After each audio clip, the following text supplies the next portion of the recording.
నమస్తే. Welcome to our channel. నేను మీ Anil. WHO సంచలనమైన నిజాలు బయటపెట్టింది. పాల కల్తీలో జరుగుతున్న ఏవైతే కల్తీ తింటున్నామో దానిపైనైతే డబ్ల్యూహెచ్ఓ సంచలనమైన నిజాలు అయితే బయటకైతే ఇవ్వడం అయితే జరిగింది. 2025 నాటికి 87% క్యాన్సర్ బారిన పడే ఛాన్సెస్ అయితే కనబడతా ఉన్నాయి. ముఖ్యంగా కల్తీ ఫుడ్ తింటా ఉన్నాం కాబట్టి ఆ కల్తీలో అయితే ముఖ్యంగా మనం డైలీ యూజ్ చేసే పాలల్లో అత్యధికంగా కల్తీ జరుగుతూ ఉంది. ఇటు సిటీలలోనే కాదు పల్లెటూర్లలో కూడా కల్తీ వ్యవహారాలు అయితే నడుస్తూ ఉన్నట్టు కూడా కనబడతా ఉన్నట్టు కూడా డబ్ల్యూహెచ్ఓ అయితే పేర్కొంది. ముఖ్యంగా భారతదేశంలో అయితే ఈ కల్తీ ఎక్కువ జరుగుతూ ఉంది. పాలల్లో యూరియా అలాంటి పదార్థాలు యూజ్ చేయడం, రసాయన పదార్థాలు యూజ్ చేయడం వల్ల ఈ కల్తీ ఎక్కువ జరుగుతూ ఉన్న నేపథ్యం అయితే కనబడతా ఉంది.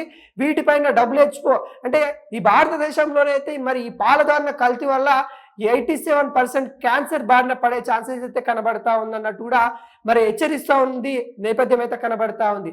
పాలల్లో కల్తీ ఇంతవరకు మనం డైలీ పాలు యూజ్ చేస్తూ ఉన్నాము. మరి మనం తాగే పాలు ఎలాంటి ఏంది అనేది కూడా మనం ఆలోచించకుండా ప్రతినిత్యం పాలు తాగుతూనే ఉన్నాం. దాంట్లో దాదాపుగా మరి చాలా వరకు అయితే కల్తీ పాలు వస్తూ ఉన్నాయి. ముఖ్యంగా యూరియా, పొటాషియం లాంటి పదార్థాలు, రసాయన పదార్థాలు యూజ్ చేస్తూ ఉన్నారు. ఇది సిటీలోనే కాకుండా ఇంకా పల్లెటూళ్ళల్లో కూడా పాకిపోయింది ఈ కల్తీ వ్యవహారం అన్నట్టు కూడా డబ్ల్యూహెచ్ఓ చెప్తా ఉంది. అంటే దాదాపుగా ఈ కల్తీ చేయడం అనేది మనం అయితే ప్రతినిత్యం చూస్తూ ఉన్నాం. ఏదో ఒక హోటల్లో కల్తీ జరిగిందని ఏదో ఒక దాడులలో బయటపడుతున్న నేపథ్యం అయితే కనబడతా ఉంది.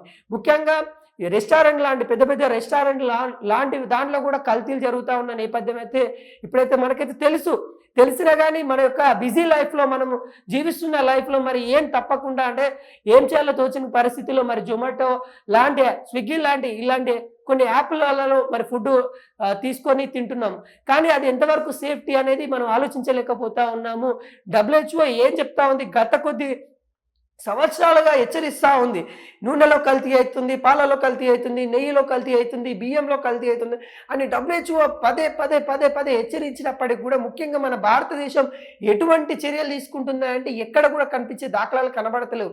ఇన్ని జరుగుతూ ఉన్నా కూడా మరి గవర్నమెంట్ ఏం చేస్తూ ఉంది, కల్తీ జరుగుతూ ఉందని మనం మొన్న హైదరాబాద్లో కూడా మనం చూసాం. 2 రెస్టారెంట్లకి వెళ్ళినప్పుడు కూడా అక్కడ కల్తీ జరిగిన విషాదం కూడా మనం అయితే క్లియర్ కట్గా చూసినాం. అక్కడ కల్తీ ఎలా జరుగుతుందో, అక్కడ ఆయిల్ ఎలా ఉంది, పదే యూజ్ చేయడం, ఆయిల్ని పలుమార్లు వేడి చేయడము, దాన్నే మళ్ళీ రీయూజ్ చేయడం వల్ల ఎంత అయిపోతుంది అంటే ఘోర సిచ్యువేషన్లో కూడా మన రెస్టారెంట్లు చూసాము. డబ్ల్యూహెచ్ఓ హెచ్చరించినప్పటికి కూడా ఇలాంటివన్నీ ఎక్కడ కూడా ఆపే సిచ్యువేషన్ అయితే మనకైతే కనబడతలేదు. ఇప్పటికైనా హెచ్చరిస్తూ ఉంది. మనం డైలీ తాగే పాలల్లో దాదాపుగా రసాయన పదార్థాలు ఉన్నాయని కూడా హెచ్చరిస్తూ ఉంది. ఇప్పటికైనా ఇండియా గవర్నమెంట్ మేల్కోవాలనే దానిపైన అయితే కొంతవరకు చెప్పిన దాఖలాలు అయితే కనబడతా ఉన్నాయి. అంటే మనం దాదాపుగా అంటే ఈ 2025 అంటే ఇంకొక సంవత్సరం లోపే క్యాన్సర్ బారిన పడే ఛాన్సెస్ ఎక్కువ ఉన్నాయన్నట్టు కూడా ఈ డబ్ల్యూహెచ్ఓ చెప్తా ఉంది. అంటే మనం ప్రతినిత్యం మనం అయితే చాలా వరకు అయితే పాలు కానీ పాలల్లో మనం టీ, కాఫీ లాంటి తాగుతూ ఉంటాము. మరి దాంట్లో ఎంతవరకు నిజంగా కల్తీ కాకుండా ఉన్నాయనే నేపథ్యంలో ఈ గవర్నమెంట్ ఆలోచించిన దాఖలాలు అయితే కనబడతా ఉన్నాయి. ఏది ఏమైనా కానీ పాలు జాగ్రత్తగా వహించాలి. మీ ఇంట్లో నిజమైన పాలు ఉన్నాయా లేవా అనే దానిపైన మీరు ఆలోచించుకోండి.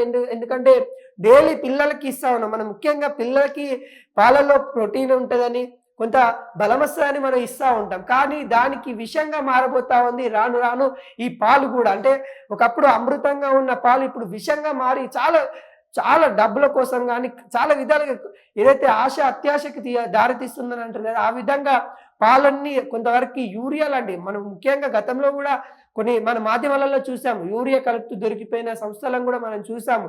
అంటే పాలు ఏ విధంగా కల్తీ చేస్తా ఉన్న నేపథ్యం కూడా మనం అయితే చూసాము. ఇంకా ముఖ్యంగా డబ్ల్యూహెచ్ఓ ఏం చెప్తా ఉందంటే మన ఏదైతే రైల్వే సంబంధించిన స్టేషన్లలో ఏవైతే ఇక్కడ మన సమీపంలో ఉన్న రైల్వే సంబంధించిన స్టేషన్లలో పాలు కల్తీ ఎక్కువగా ఉంటుంది అన్నట్టు కూడా మనకైతే క్లియర్ కట్గా చెప్పడం అయితే జరిగింది. ఇది ఒక సర్వే ఆధారంగా తీయడం అయితే జరిగింది. అంటే కల్తీ ఏ పదార్థాలలో ఎక్కువ జరుగుతూ ఉంది, అసలు కల్తీ ఎక్కడ జరుగుతుందనే నేపథ్యంలో సర్వే చేసిన డబ్ల్యూహెచ్ఓ ముఖ్యంగా పాలల్లో ఎక్కువ కల్తీ జరుగుతూ ఉందనే నేపథ్యం అయితే వాళ్ళైతే ఇవ్వడం అయితే జరిగింది.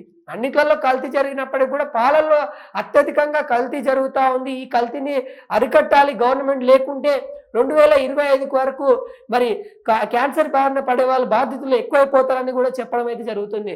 అంటే ఏమైంది, ఏ విషయాలపైన ఇప్పటికే కేంద్ర గవర్నమెంట్ ఆలోచిస్తూ ఉంది. పాల ఉత్పత్తులు ఏవైతే ఉంటాయో వాటిని కొంతవరకు గ్రామాలలో నిజంగా సబ్సిడీ కింద ఇచ్చైనా మరి ఈ కల్తీ కాకుండా చూసుకోవాలనే ఏర్పాట్లు అయితే చేయడం అయితే జరిగింది. ఈ వాటిలలో వాడుతున్న రసాయనాలు ఏవైతే ఉంటాయో నిజంగా ఫర్టిలైజర్ నిజంగా మీ పొలాలకు చల్లే యూరియా లాంటి వాటిని మరి తీసుకొచ్చి పాలల్లో కలిపి దాన్ని అత్యధికంగా చేయడం వల్ల చాలా నష్టపోతూ ఉంటారు. వాళ్ళ యొక్క ఫ్యూచర్ జనరేషన్కి ఇది ఒక భారీ విషయంగా మారే ఛాన్సెస్ అయితే ఉన్నాయన్నట్టు కూడా దాదాపుగా చెప్పడం అయితే జరిగింది. భారతీయులలో దాదాపుగా పాలల్లోనే 87% మరి కల్తీ ఉంటుందని కూడా చెప్పడం అయితే జరిగింది. దాదాపుగా క్యాన్సర్ బారిన పడే వాళ్ళ శాతం కూడా అధికంగా ఉండబోతుందనే నేపథ్యం హెచ్చరిస్తుంటే WHO చెప్పడం అయితే జరుగుతూ ఉంది. ఇప్పటికైనా కానీ మనం యూజ్ చేసే పాలల్లో ఎటువంటి కల్తీ ఉంది ఏంటి అనే దానిపైన మనము చూసుకొని చేసుకుంటే బాగుంటుంది. ఈ కల్తీ పాలను తాగడం వల్ల చాలామంది అయితే విషాదంకి గురయ్యే ఛాన్స్ అయితే కనబడుతుంది. ఇంకోటి ఏంటంటే ఈ పాల కల్తీ ఏదైతే ఉందో అప్పుడే ఎఫెక్ట్ చూపించదు, రాను రాను భవిష్యత్తులో ఎఫెక్ట్ చూపించే ఛాన్సెస్ ఉంటాయి. కాబట్టి ఇప్పటి నుండి కల్తీ పాల నుండి అయితే కొంచెం దూరం ఉండడానికి ప్రయత్నించండి. మీరు తాగుతున్న పాలల్లో ఎంతవరకు కల్తీ ఉందనే దానిపైన మీరు ఏదైతే మీకు సంబంధించిన పాల వ్యాపారులు కానీ లేకుంటే మీరు ఏదైతే పాలకు సంబంధించిన ప్రొడక్ట్ వాడుతూ ఉన్నారో దాన్ని పలుమార్లు చెక్ చేసిన తర్వాత ఎక్స్పైరీ డేట్ అయిపోయిన తర్వాత దాన్ని యూజ్ చేయొద్దు. ఇలాంటి కొన్ని గైడెన్స్ ఏవైతే ఉంటాయో వాటిని అన్నిటి పాటించాలన్నట్టు కూడా కొంతవరకు అయితే WHO హెచ్చరిస్తున్న దాఖలాలు అయితే కనబడతా ఉన్నాయి. మరి ఏమైనా విషయాలు అసలు ఈ పాల గురించి అనే దానిపైన కూడా ఇప్పటికే గవర్నమెంట్ కూడా మరి ఏ విధంగా కల్తీ అయితే ఉంది, కల్తీ కాకుండా చర్యలు తీసుకోవడానికి ముమ్మర ప్రయత్నాలు అయితే చేస్తున్న నేపథ్యం అయితే కనబడతా ఉంది.